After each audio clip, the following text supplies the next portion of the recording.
I saw that you presented at the CMA Awards last night, and that looks a few days ago. That looked really awesome. Yeah, it was so much fun.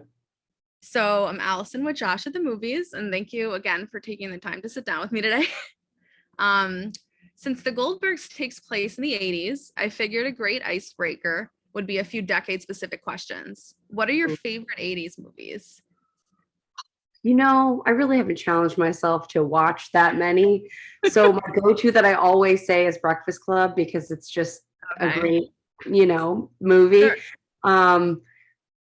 I don't know. I feel like I have to go with that one. I seriously, as funny as it is for being on an 80s show, I don't watch anything from the 80s, but that's what Adam Goldberg's job is. Okay. Yeah, I totally get that. I mean, my sister is 15 years older than me, so that's my only knowledge of 80s movies comes from her telling me what to watch. But yeah, I don't know. Of course, I'm with you. So on that note, then, is there anything you learned about 80s pop culture that you didn't know before it came up in the show? Oh man, it's wild. Being 9 years in, it all sort of like blends into this long sort of movie-like thing, like a 9-year long movie.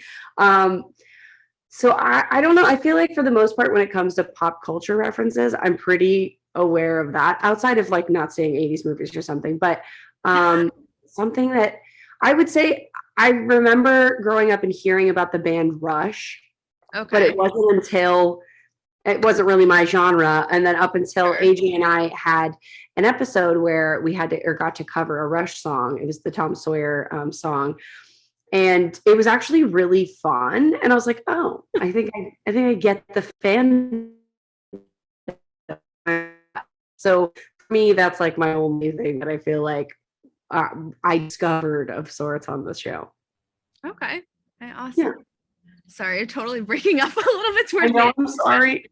It's okay. I know you're in Nashville, right? That must be really awesome being there. My company used to be part of Nashville. We've been sold a million times. So I went for like 2 days a few years ago. You have to come back. It's so much fun. It really is. It really does look like I missed so many things, but there's so many good food places. It's like a reminiscence of New York in some respects, but also totally different. No, and like in the last year, it's every time I come back and visit, I feel like there's 20 more restaurants and 7 more buildings, and it's just like blowing up. So yeah. Okay. So you basically grew up on the show. What do you wish you could tell your younger self about the experience? Oh, wow. Yeah, I've actually recently had a lot of moments where I've been walking around the Sony lot and being very like sentimental, nostalgic with it because I have spent my entire 20s working on this show. And sometimes I forget to like look up from my phone and realize like I've been working on a film lot for 9 years. So I pinch myself a lot with that. What I would tell my younger self though, I guess just as, it's easy to say, but harder to do. I would just say like, try to not stress the little things and just enjoy it because it's easy on a day-to-day basis to get wrapped up in, but I want to be doing this, or I should be doing this at this point, or focusing on career stuff that I feel like I get that from my mom a lot, where it's the workaholic energy of wanting to like on to the next thing and keep it moving and the train never stops. And I, would probably tell my younger self to like take some time to just continue to look up and appreciate the fact that like who gets to walk around a lot like this for 9 years and create a sort of family with the crew and the cast. So just take every moment and try to appreciate it as much as you can along the way. Yeah, that's awesome. That's great advice to yourself. I can't believe it's been so long, honestly. Like not many shows get this many seasons. Like it's amazing that it's really still in the air. I know, it's really wild because I feel like some of my favorite shows that I watch now are mostly streaming, and they do generally like 5 seasons and then they're like, we're good, we've told the story. So to be able to be in 9 seasons and fingers crossed go 10, it's wild because there's only so many shows that I can name that are iconic that have gone that long. And if we get to be in that category, that would just be so special. Yeah, no, it's very awesome. Puppy, sorry. Yorkie. She is very ADD and doesn't sit still, so I try to love it. She kind of failed, but whatever. She'll do her own thing. Do you have any pets? No, I've recently been back and forth so much on getting one lately, and all my friends are like, get a cat, because if you travel and stuff, like if they're a little more like can maintain themselves, and obviously friends would check in, but I can't commit yet. Like I'm too wrapped up in my own stuff that I'm not ready to take care of something else. Yeah. It makes a big difference. I mean, I don't know. I've had my dog since college, so it's like That's once awesome. it's in your life, it's like, I don't know. I can't imagine being somewhere without a pet in the house. It just feels weird. Right. That's what all my friends say. And I'm like, am I slightly afraid of commitment? Because I can't, I cannot get myself, like, I get to the edge of it and like, yeah, let's go get one today. And then I'm like, maybe later. But when the time is right, it will happen. Yeah, definitely. So on a different note, have you seen your TV family evolve into a second family at this point? And how did everyone cope with the loss of George Siegel? Or as the Goldbergs know him, Pops? We have definitely become like a second family. I feel like, interestingly enough, we don't necessarily hang out offset a ton. Really? It's because we are together all year round, like for the most part. We see each other more than I feel like our own families often. So and so it's like, I feel like we get so much downtime together. And when in not COVID times, we would do these sort of family like celebrations. Like every Christmas, we would all, as a cast, bring our partners and our friends or family and go do a trip to Disneyland and walk around the park together. So that's always fun. Wendy McLendon Covey, who plays Beverly, she's amazing at party planning. So she'll do like a middle of the year, like season party. It's usually like her birthday party or a Christmas party. She'll host for the entire crew and everyone. And then of course the that party we get to do too. So, you know, like honestly, we've had a lot of the same crew since season 1 of the show. And Wow. I have recently come to terms with the fact that we are, you know, nearing the end of this journey, most likely. And I don't know what life is going to look like not being able to come to work and see some of the people that are like my family, you know, like certain people just that are on crew that I look forward to seeing every day. And I don't know how I'm going to function without them in a way, but yeah, we're like a second family. And when it comes to having lost George Siegel earlier this year, was that this year? It was this year. It's so wild. I have no concept of time anymore, honestly. It's so wild. But I think that was a really big bonding moment for all of us, because I don't know how many people know this, but when he passed back in March, we were all filming our season finale episode of season 8. And we were all together with not only the main cast and crew, but every guest star you can fathom. It was in that scene where we're at the beach house before the proposal happens. And we got the news then. And so it was just a wild moment to all be in the room together and get that news, all immediately crying and just being together in a way. It was so much better than having found out at home individually, you know, because we were all able to be there for each other.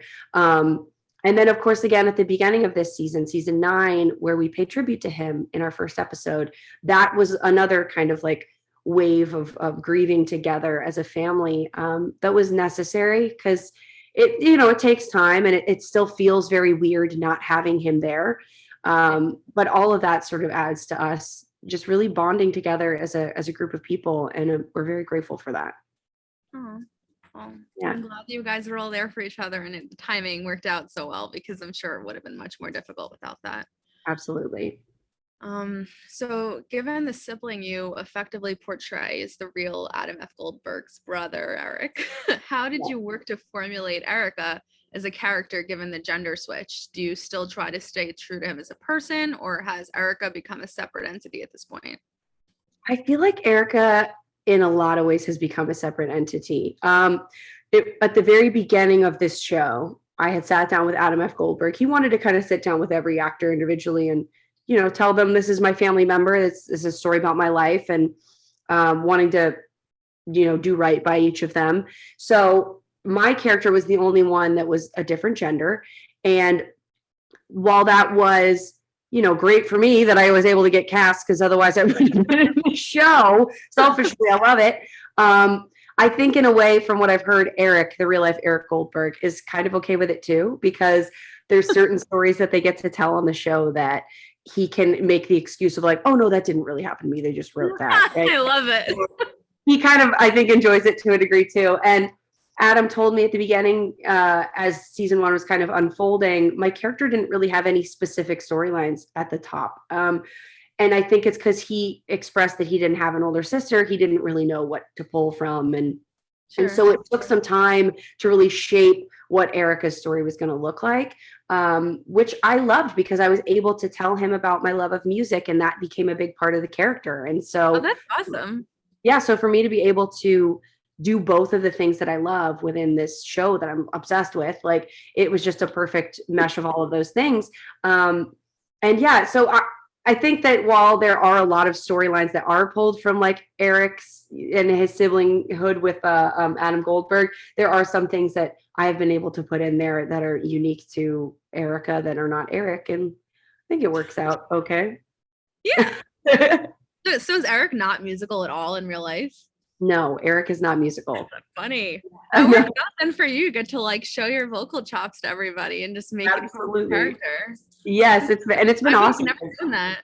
We've gotten to cover so many great songs, and then of course they cast AJ Mashaka to play Lainey, who's obviously a musician herself. So I'll take any time they let me sing with AJ. I will do it whenever they want. That's actually like one of the first things my mom told me when I was going to interview you. She's like, oh my God, she has the best voice. Like I'm very excited for you because of that. Hey, tell her thank you for me. Yes, I can do that. So actually I'll throw in this question now since you just mentioned AJ. So now that Allie and AJ have made such a big comeback recently, have you ever discussed a musical collaboration with your on-air best friend? We've like casually made comments here and they're like, oh, that would be so. Never gotten past the point of like really making it happen. Do I think it could still happen someday? Maybe, I don't know. But I am by far their biggest fan. Like I feel like I embarrass myself in a way to like they're probably like, oh my God, Hayley. Because anytime one of their songs come out or whatever, if they go on tour, like I'm there and I'm like, yes, like shirts, like they're all of their fan t-shirts or whatever, their merch. I'm obsessed with them. I just think they're so talented. And if the time ever comes where we get to collaborate together, I will be in heaven. Well, I hope it works out. Actually, I went to it was like their comeback concert that I think was more for like labels that was in New York. Awesome. Nice. I think it was like Irving Plaza or something like that. I don't remember. It was a while ago, but good. And they've been pumping out so many new songs lately, and it's just filling my soul. I need it, so I'm very glad. Were you before you went on the show? Yeah, and you didn't know her before, right? Well, funny story. So I grew up in that era of Disney Channel when Allie and AJ were like featured and all that stuff. Their song "No One," I don't know if you remember that. It was like an acoustic kind of vibe, and a little bit. It was on Disney Channel, and I was obsessed. Anyway, I was a fan. Whatever, put that away, and then I get cast on the show. Few episodes in, they've been talking about my friend Lainey. Finally, they cast someone. They say, "Oh, this girl AJ is going to play your friend," and I'm like, "Okay, I don't know who AJ is." Whatever. So then we go to do rehearsal. She walks on stage, and we're just like immediately jumping into rehearsal, and I realize, like, oh my God, that's AJ from Allie and AJ, and I internalized it to be cool on the outside, but immediately called my mom. I love it. That's the best. I was like, oh my God. And she's like, well, be cool. She's a person, like whatever. I was like, yeah, okay. But like 12-year-old me is freaking out. Fine. It's fine. And of course, AJ is the sweetest human being alive. Like she's so cool, down to earth, amazing. So it was like on top of meeting somebody that you already love. It was like, great. My favorite story though, later that week of filming our first week together, my mom had sent me, I guess she was cleaning out my childhood closet bedroom or whatever, and she found a scrapbook that I had made, and in it there was a page that said my idols, and it was like, all the Disney Channel. So it was like Miley Cyrus, Emily Osment, and then there was Allie and AJ. And I was like, do I show her this photo? And I did, and she did very well. She wasn't super creeped out, I guess, because we're best friends now, but still a big fan. They're both amazing, Allie and AJ, and so yeah, I'm just forever a fan of theirs. But that's awesome. I love that. I would have never guessed. Play cool. Good. So obviously Erica is a part of you since you've been playing her for so long. How do you think you and Erica differ most? Well, okay. I want to say this, but I also know that maybe my mom or dad or even my boyfriend might be like, no, you have your moments, which fair enough. But I would like to say that I am not as mean as Erica can be, because there are times where the writers will have her say things that I'm just like, this cuts a little deep for something that's supposed to kind of be like over the surface, just like thrown away. Sure. But Erica, it can be a little, rude, especially in her relationship with Jeff, which is why I felt like, last season when they had a breakup, I feel like it was necessary because they needed to have this sort of moment for Erica to recognize that like she can't just walk over him all the time and like that be the rest of their life for it to be a healthy relationship. So I would like to think that we differ in how we speak to people. But call my mom, she might tell you differently. I don't know. Okay. That's a good answer. That's not the answer I would have expected, but that's hilarious. Really? I mean, I don't think there's that much of anything. I feel like for the most part, I put a lot of myself in that character, which is why I if there was no Eric, if it was no Erica as a person, like it has to be a lot of you in it. Yeah, I don't know how good that is though. But yeah. Oh my God. So sorry to bring it down, but I've kind of a more somber question. So the times we're living in right now are perhaps the most unique as well as the most difficult in recent history. How do you separate yourself mentally from the politically charged health crisis we must navigate daily, as well as I'm sure on set, and shift to the more carefree time capsule of the 80s portrayed by the Goldbergs? So I think that when 2020 happened and we tried to restart this whole sort of season with COVID protocols, it was a lot to take on. And of course, just the climate of what's going on in the world and everything. It was a really hard time. But we just kind of leaned on each other as a family and as a cast and crew. And we made sure that everybody, because we've been working together so long and we have such a respect for each other, everyone was so incredibly good about trying to just come to work and go home and be safe and wear your masks. And like, despite how irritating some of these protocols might have been, it's necessary to keep everybody safe and also to keep everybody in work, at work and making a living to feed their families. So we all did a really good job of maintaining that during the first season back. And now it's sort of like, I feel like it's sort of dialed back into like a normalcy. Like we're all familiar with kind of how everything's laid out. So it's been a little easier, but honestly, I think that for me, I just have to sort of like disassociate when I need to sort of take care of my own mental health, because it can be overwhelming. And obviously you don't want to like completely hide from what's happening in the world and everything. So being aware is one thing, but also knowing when to like turn off the phone and like dive into just your real life with the people that you see every day and grounding yourself in that to me has just been the only thing that I guess really helps sort of balance all of the high intensity emotions that have come in with the last couple of years. Sure. Well, on a more positive way of spinning it, did you pick up any fun hobbies during the pandemic when you were stuck at home? I know I did. Early in the pandemic, I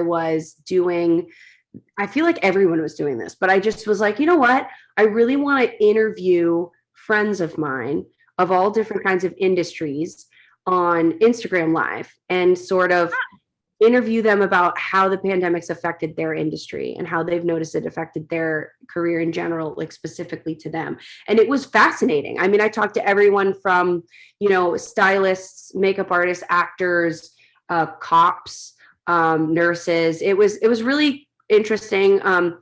And it kind of, I sort of fell in love with like hosting related things. So I've tried developing like projects where I can do more of that. And then just on like a personal level, I've just dove into interior design, like obsessed with it. And granted, we've all been home. And so it's like, I want to create an environment where if I'm going to be here 24/7, then I want it to be a space that really like aesthetically, stimulates me or whatever. So it's been really fun to get involved in more interior design stuff. Okay. I actually heard somewhere you flip houses. Is that true?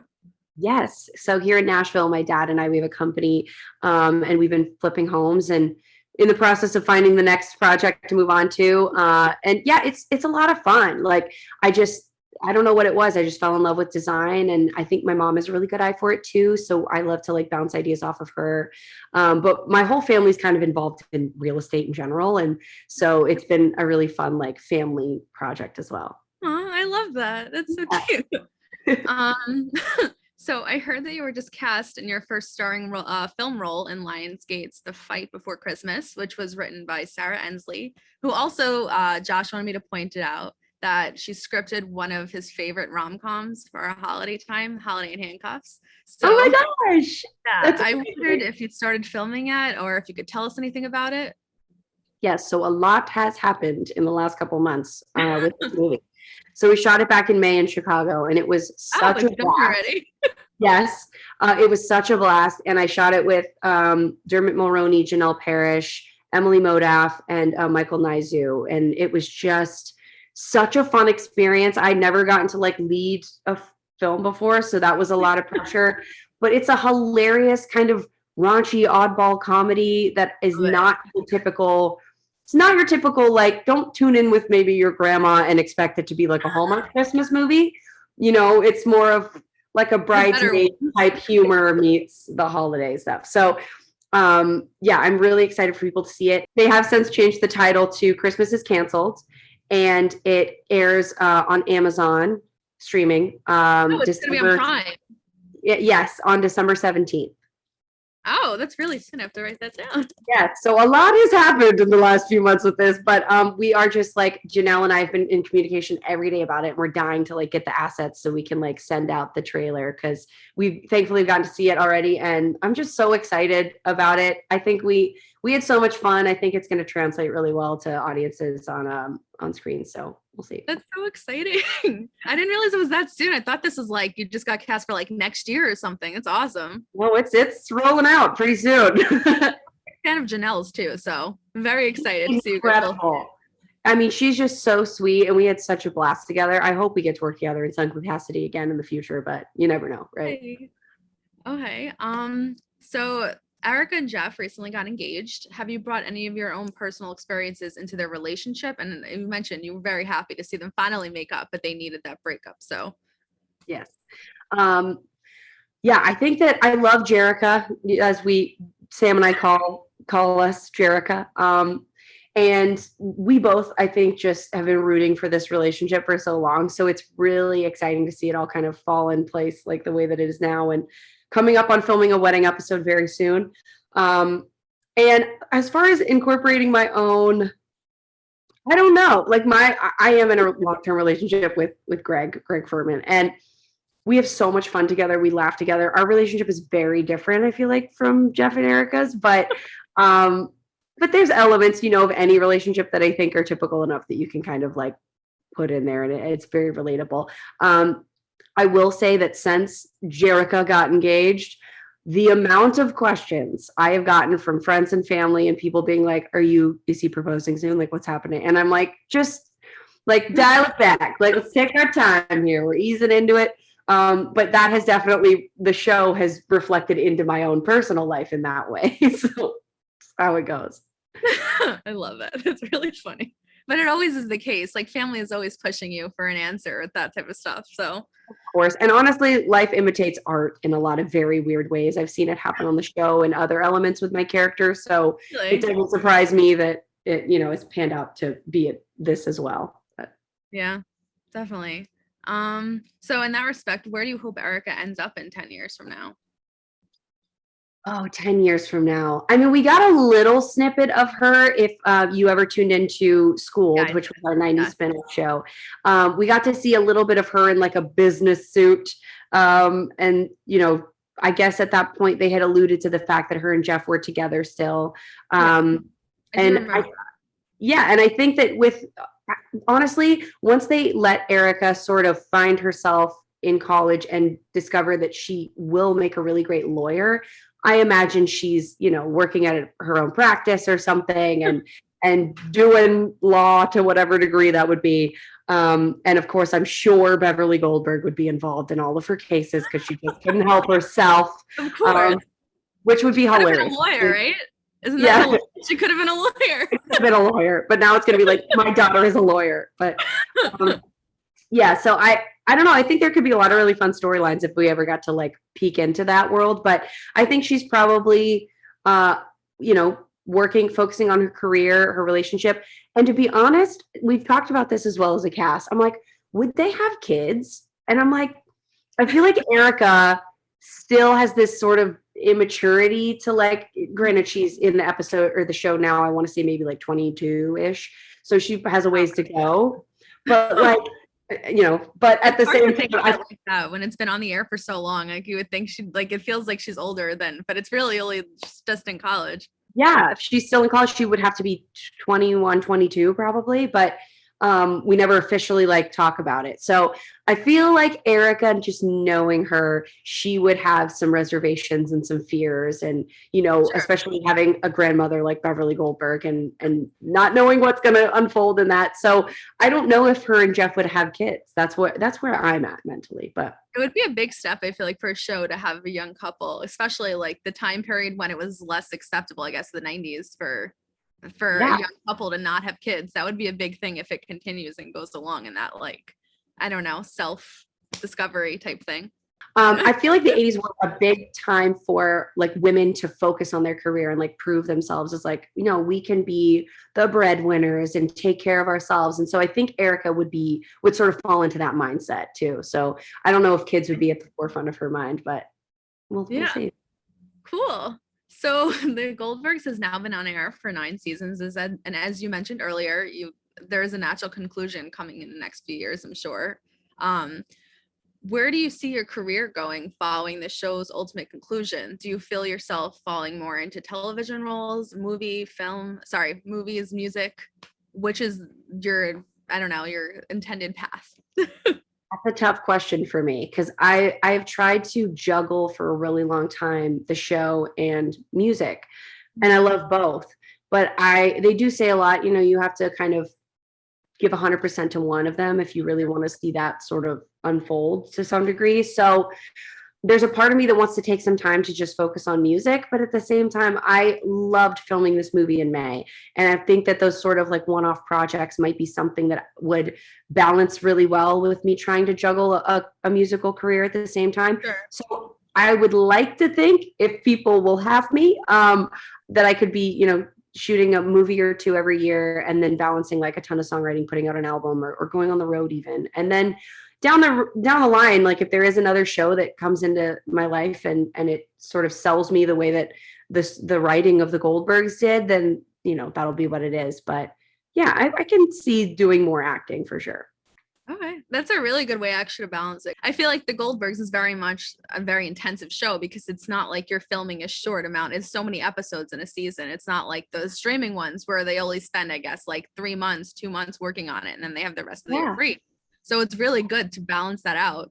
I'm sure that would give you more of an opportunity to focus on your music and go in that direction. But absolutely, we'll see, because that would be, I think, timing wise, it would work out well, but we'll see. Okay, well, I really can't wait to see where your career goes down the line. And thank you so much for taking the time out to talk with me. And it was very nice of you, especially given we met in very interesting circumstances. I know, I'm so sorry. No, thank you so much for making it happen. I'm glad that we got to talk and that we met like a month ago now? So crazy. Okay, thank you. Take care. You too. Bye.